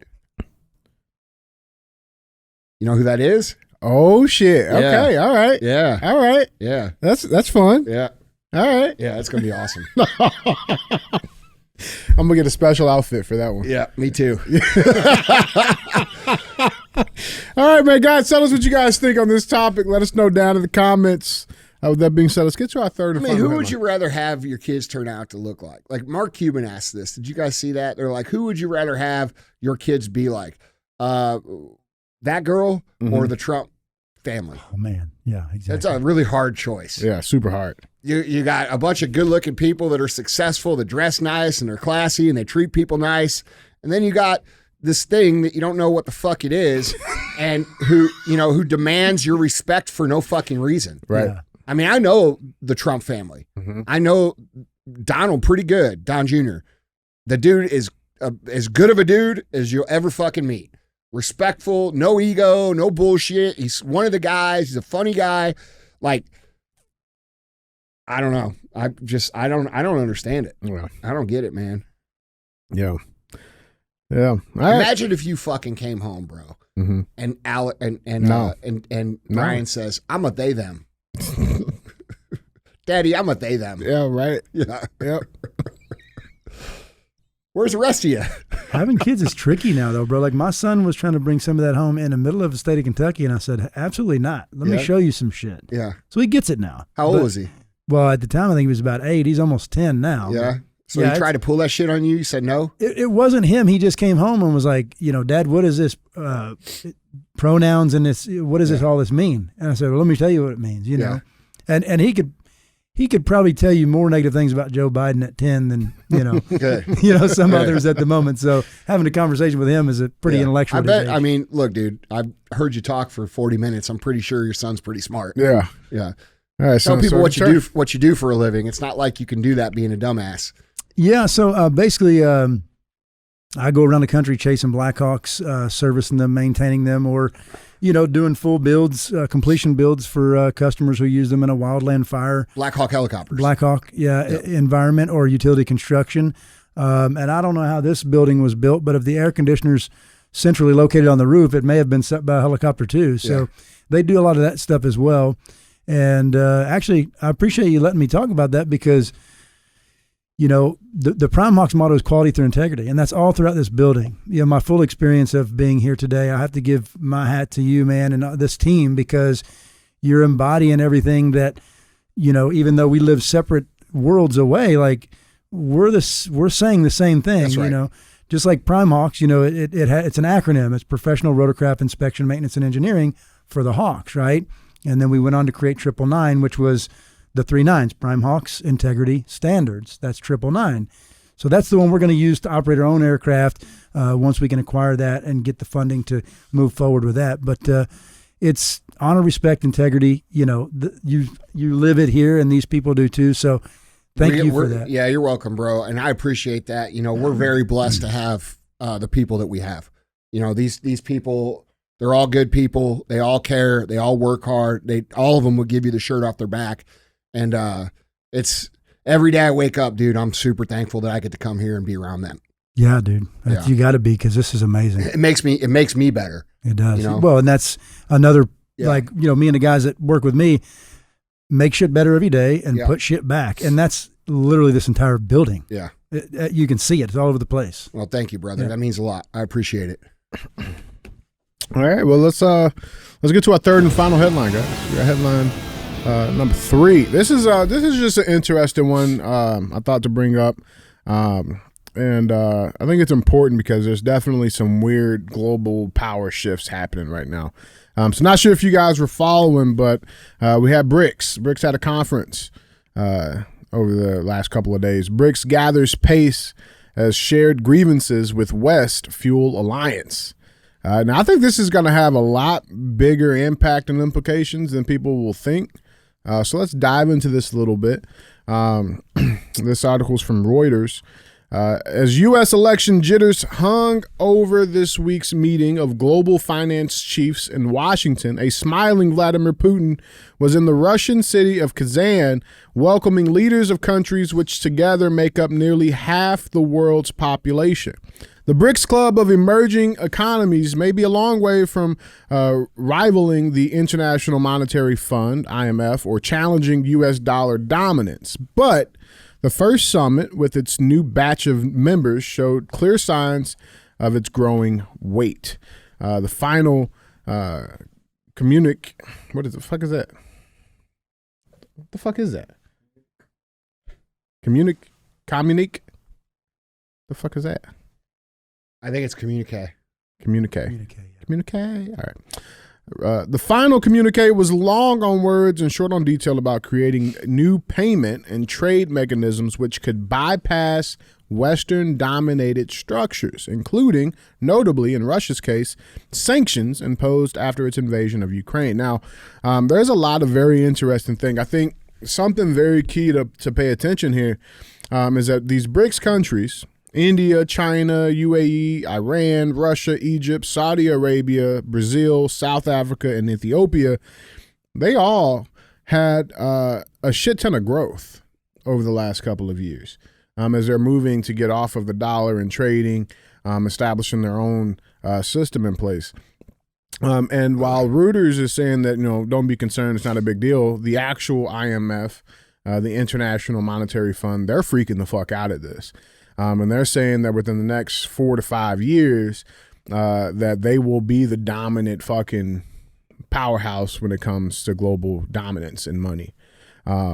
Saying that, they're already shifting changes. China's increased. Everybody but Western countries have done better off economically than them all together. So, I mean, it's scary. And they're saying that by 2029, China will have about a 22% stake.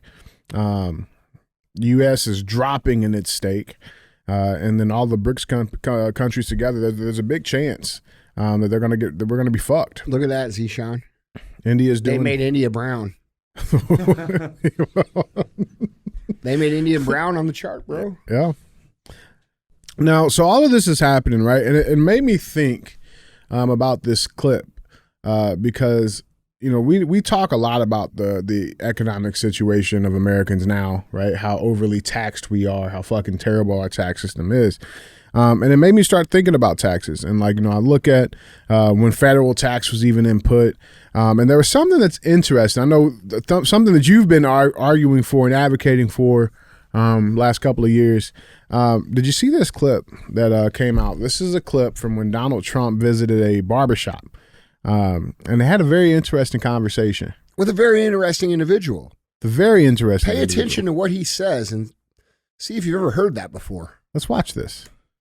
With all this extra revenue we're going to be bringing into the country. So do you believe at some point in time we could find a way, once the country's back on its feet and getting enough revenue and paid off our debt, do you think it's possible to find a way to eliminate federal taxes? There is a way. And how do you feel about it? You know, in the old days, when we were a smart country, in the 1890s and all, this is when the country was relatively the richest it ever was. It had all tariffs. It didn't have an income tax. Yes, sir. Okay? Now we have income taxes, and we have people that are dying. They're paying tax, and they don't have the money to pay the tax. No, in the old days, 1890, 1880, we had so much money, they had to set up committees, blue ribbon committees, how to spend our wealth. We had no idea how to spend it with so much money. Then we went to the income tax system, and the rest is sort of history. But no, there is a way. I mean, if what I'm planning comes out, it's a great question, by the way. Everyone could attain the American sophisticated cat. You know? Everyone could attain the American dream if it wasn't for the high cost, the burden of high taxes, and we're taxed at every step of the way. Yeah. When we make it, when we spend regulations. And regulations. So I cut more regulations in 4 years than any other president by 4 times. Yeah, let's go. You would ask one question. I like that guy. I'm pretty sure I could guess what podcast he listens to. Probably heard He that gets from. it. Yeah. Hey, listen, if that dude really listens to the show, whoever that dude is, you hit us up, dude. You come on the show. I love that question. No, it's fucking That's great. real shit.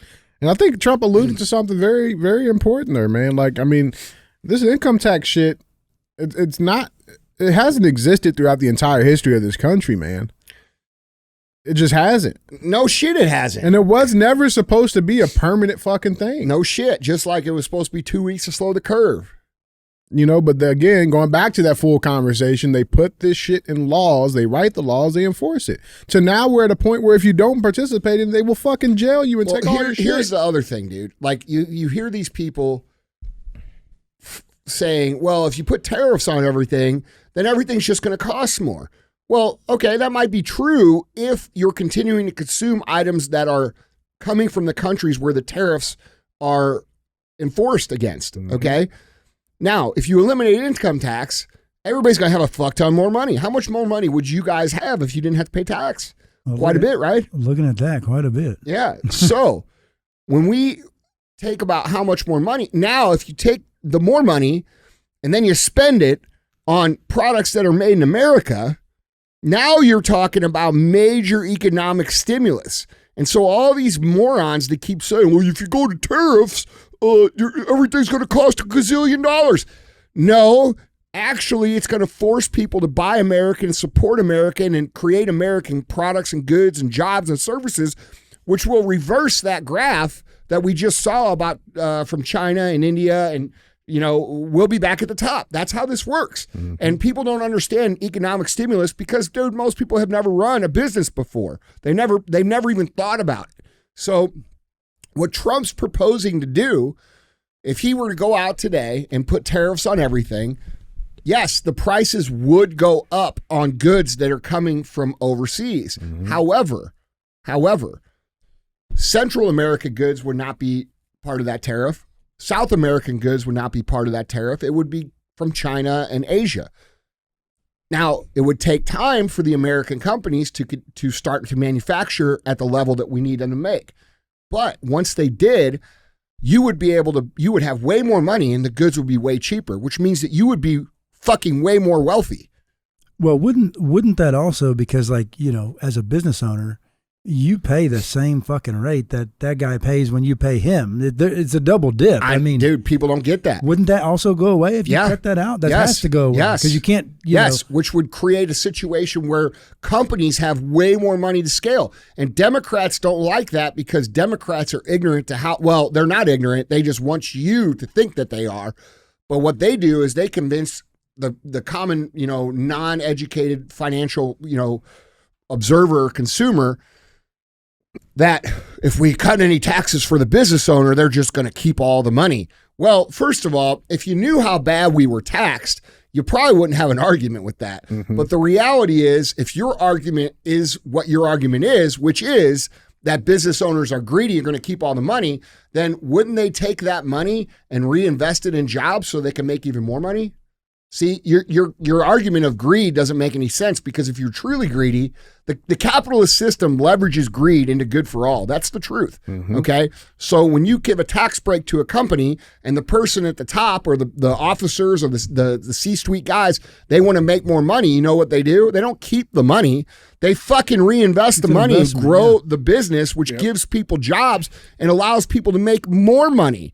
Okay. And this is why the cost of goods and homes and property has outpaced the price of or the amount of income for the last 40 fucking years, 50 years. It's because their policies under the income tax system do not math. The math does not math. Okay, so no matter how much you think you know about finances, you just need to understand very simply that if we switch to that tariff system and we eliminated income tax, it's going to make you rich, you as a person. Now, if you're making 30 grand a year, you're not going to be rich, but you would have a lot more money in your pocket than what you have now, right? And if you had that extra money, wouldn't you be able to have more opportunities for yourself to make even more money, just like a business owner would? Like, we got to think about these things a little bit more in depth than just go attack the greedy guy who's rich as fuck. Well, the rich guy wants to get richer, and the way you get richer is by reinvesting in your shit. Mm-hmm. You make the pie bigger. That's right.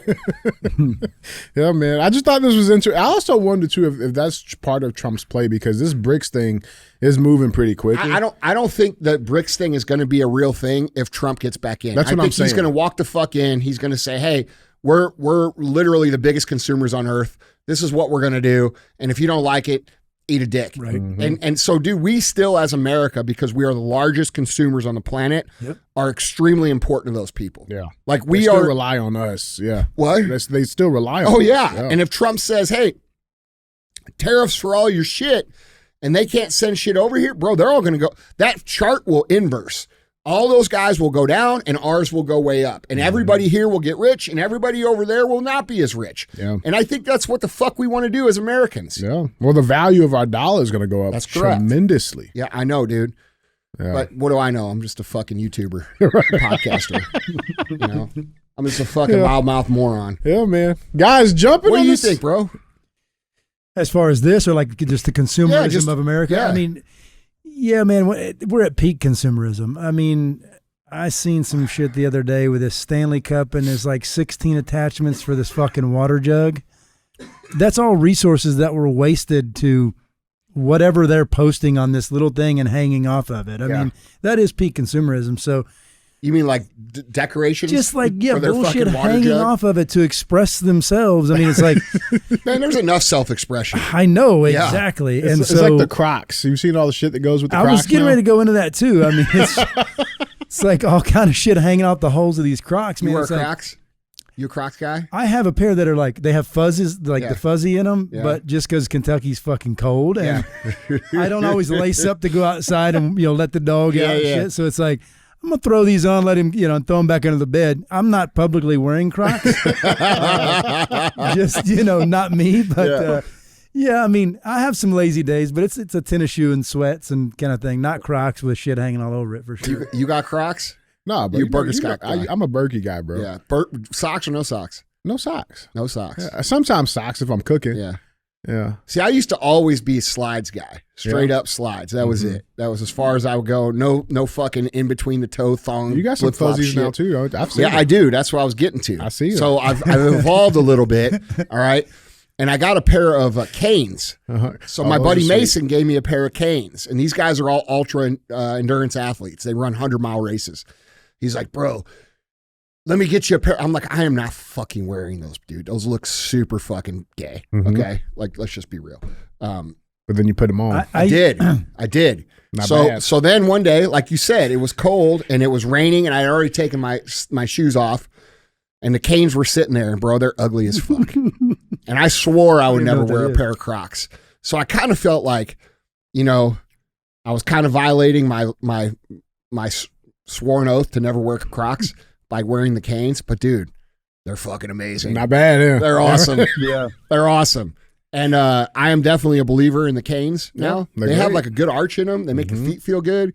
They look a little different, but it is what it is. And then I got a pair. Emily got me a pair of the like those brown ones with the no heel on the back. I don't know what they're fucking called. Yeah, I think I don't know if you got the Uggs or what you got. No, they're like Uggs. They They're got like fur on Uggs, the yeah. inside and they're brown, but no heel on the back. Right. You know what I'm talking about? Yeah. Yeah. Just house slippers. Are those clogs? Is that what they're called? No. I think they're just slippers, They're, bro. yeah, I don't know, but they're nice too. Yeah, they're But nice. I'll tell you what, you guys that make those, if you combined the fucking arch of the cane with the fuzziness of the slipper, bro, you have a winner, man. Somebody go make that because you guys will be killing it. Free idea right there, free game. You definitely buy a shit ton. Fuck yeah. Yeah. And to the guys at Canes, bro, I stand corrected. Yeah. Hey. And they're so, dude. They're not bad. I used to feel that way about anything that was tapered at the legs as far as pants. Yeah. And then actually I got a hold of some good quality pants that do that taper the ankle. Yeah. And I was like, damn, shit's not swinging everywhere. It's not Yeah. getting kicked and trapped. So, Yeah. yeah, I know the feeling of I changing was like your that mind way on with my clothing. jeans, dude. I won't wear skinny leg jeans for sure. Well, I can't do no, that, but like jeans from like 10 years ago are like wide leg all the way down. Boot cut type. Yeah. And I was wearing those exclusively. And then I got switched over to AG jeans. And my tailor was like, bro, you got to get, and he's like, you got to wear them a little thinner here. You know, the ones you wear look stupid. And so like he got me a couple pairs of jeans. This is from David August out in California. I'm just shouting everybody out today. Hey, that's shameless Chad at plugs. David August is my tailor. And he made me a couple custom pairs of jeans that were like a little bit tapered. And I started wearing them. I'm like, man, I feel weird wearing these. Now, like, I look pictures of like the bigger ones and I'm like, dude, what was I doing wearing those things? Now, they aren't like full blown skinny jeans. Yeah, they're not like Tyler No. Hagley shit. No, but they're just a little more tapered. Kind of than more straight than. Yeah, right. Yeah. I'll tell you who makes the best fucking jeans, bro. This is no bullshit. Wrangler. I love Wrangler. If you go to Chuck's Boots, look at this. I'm just shouting out at everybody. Hey. You go to Chuck's Boots up here in Fenton, Missouri, all right, and get yourself a couple pairs of Wranglers, and bro, they'll last forever. With or without the patch. I like them with the patch. Yeah, I like it too. Yeah. I used to wear them all the time in high school. Yeah, the brown patch. Oh yeah, Yeah, Right. bro. I real talk. They're real jeans, and they're great. They last. I mean, you want top notch jeans, you get Origin jeans or Blue Deltas. Those are the good best. jeans, yeah. They're American made. They're the fucking best. See, they're gonna boom the fuck out with this shit. That's what I'm saying. When this shit comes in, and bro, because so an Origin pair of jeans is what 100 upper hundreds. butt, yeah. yeah, they're expensive. Yeah. But when you're not paying any taxes, they're going to feel cheap compared to the other ones. Not only that, when the fucking ones you get from overseas are gonna be fucking $250. Yeah, You know that's what I'm saying. Yeah, And they're way ahead of the game, bro. Way Pete, ahead of the Pete game. and Jocko and those guys and Killing it. Kip Fulks, those guys are way ahead of the fucking Killing game. it. Yeah. Killing it, man. Well, guys, let's get to our final segment of the show. We got thumbs up or dumb as fuck. This is where we bring a headline in, we talk about it. It'll get one of these two options. Got a little conspiracy for everyone here. We like our conspiracies around here. So our thumbs up or dumb as fuck headline reads, mysterious doorway discovered in Antarctic ice via Google Maps, and conspiracy theorists have wild ideas. Have you guys seen this? You seen any traction on this? Mysterious doorway discovered in Antarctic ice. Well, does it lead to the underground facilities that Hitler left and went to at Operation High Jump? We might have to see. With his alien spacecraft. Did he teleport there? Let's see, man. Bro, have you dug into the conspiracies, Oh, yeah. bro? I mean, Oh, come yeah. on, man. There is some weird shit, but there also is some Bro, there's shit out grown there. men. There's grown men who swear under oath that they fought a fucking war on Antarctica post World War II. Yeah. And they were all made to be like they were crazy. Yeah. And these are admirals and Admiral fucking E. Bird. Yes, that's Yeah. right. Yeah, man. Hey, listen, I don't know. I'm just saying. The theory is Hitler and his dudes left. He didn't actually kill himself. In fact, there's a theory that his skull is actually a female skull, and that all of his men went to Argentina and then Antarctica. And then we and the Allied forces went to Antarctica and fought a war against Hitler in Antarctica called Operation High Jump.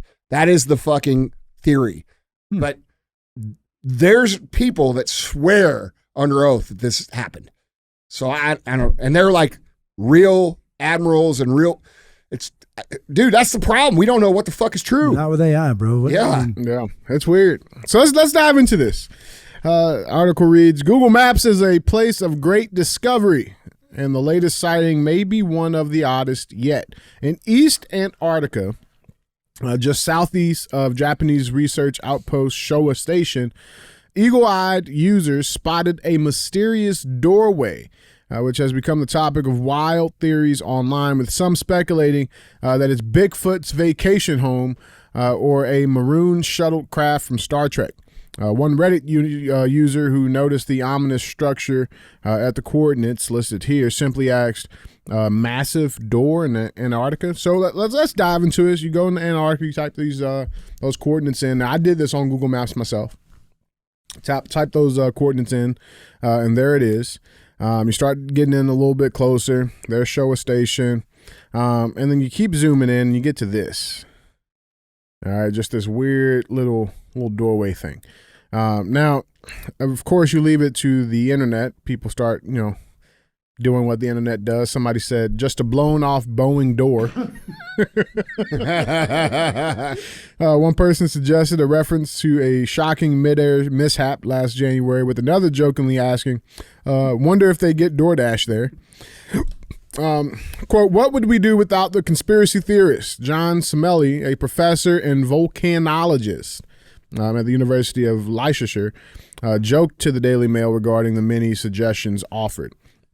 After looking at the coordinates on Google Earth Pro and seeing historical imagery, Bethan Davies, a professor of glaciology at the University of Newcastle, told the publication that the mysterious doorway, quote, is in an area of fast sea ice just offshore of the coast that is littered with, quote, a series of islands where shallow water exists. Quote, this is an iceberg that became grounded and is now stuck and melting out in place, Davies explained. You can see many other icebergs in the area. So they're saying that that's a fucking iceberg. I mean, that certainly doesn't look like a fucking door. Yeah. What do you think that is? That looks like natural shit. It just looked like some rocks in there and the snow's blown off of it and it's just sitting there. Yeah. Now, to the iceberg theory, though, I mean, to the Operation High Jump theory. Yeah. I mean, there is some weird documentation that's out there. Yeah. Like this one here that was actually written in St. Louis, Missouri in 1818. It has to be true. We don't fuck around here. This is the show me state. Yeah. All right. But this person writes, to all the world, I declare the earth is hollow and habitable within, containing a number of solid concentric spheres, one within the other, and that it is open and the poles 12 or 16 degrees. I pledge my life in support of this truth, and I'm ready to explore the hollow if the world will support and aid me in the undertaking.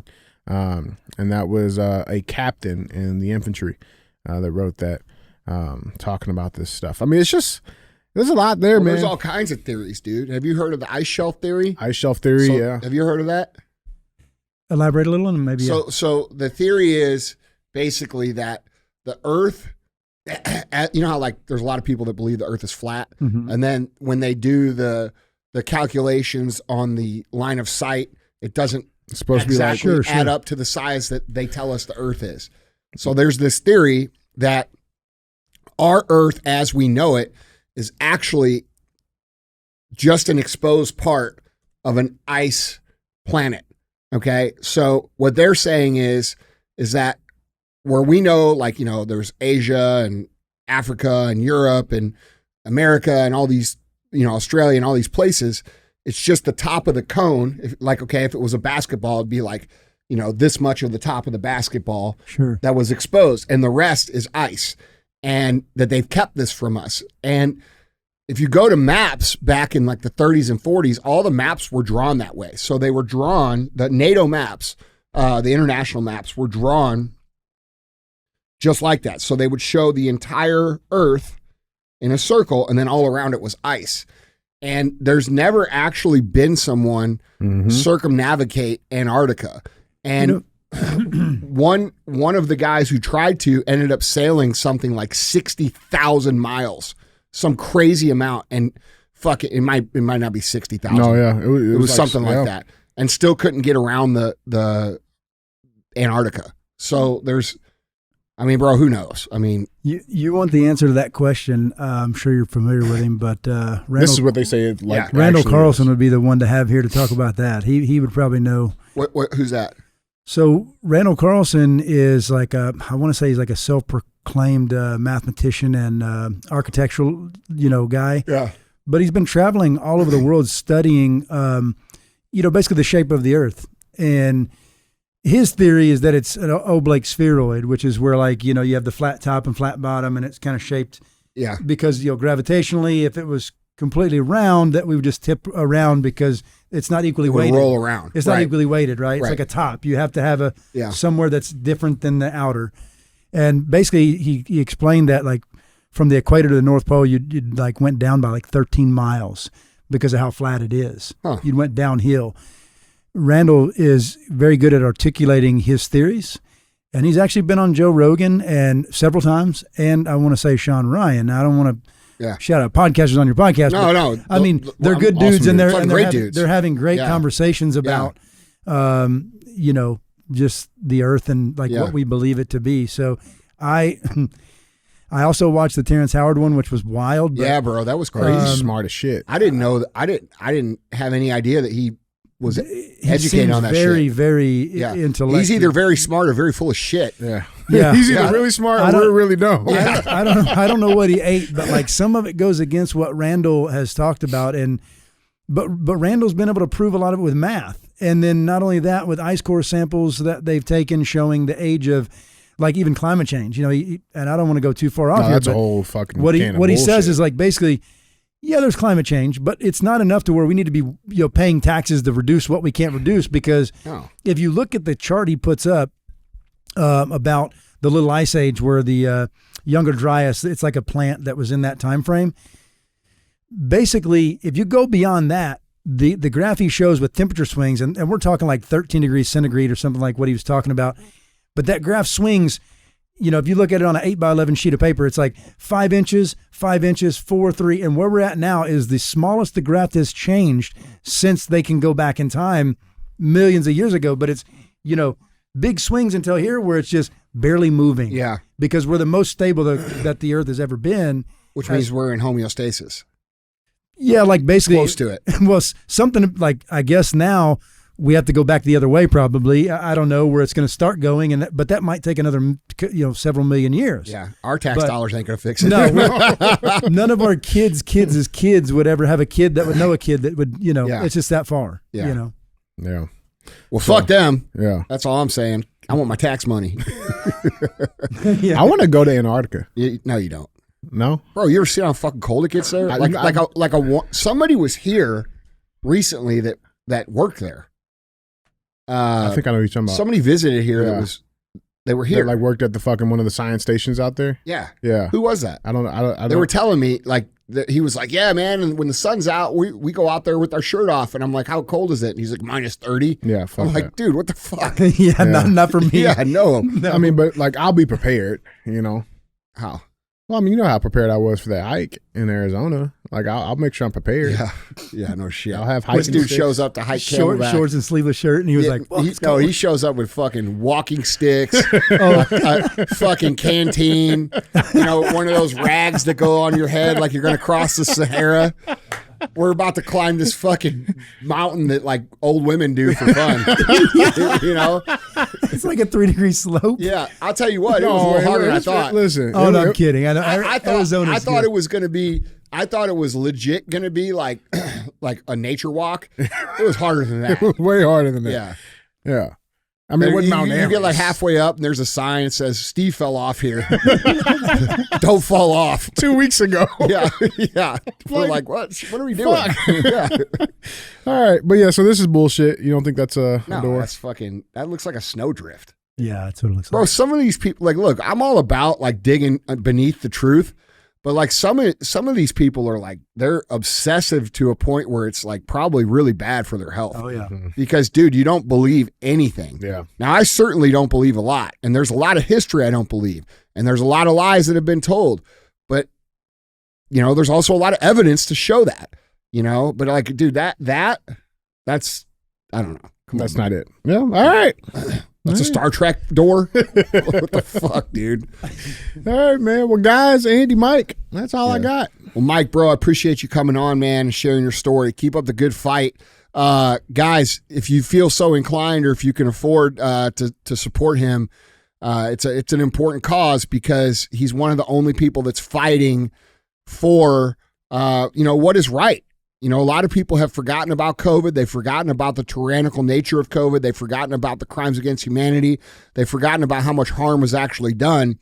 And so it's very important for, you know, all of us to support people like Mike doing the work that he's doing and trying to get some accountability for what's happened. So hit him with that GoFundMe one more time. Hopefully we can get a couple bucks in there. It's givesendgo.com / Michael Faris, and last name is spelled Faris. All right, one cool. R.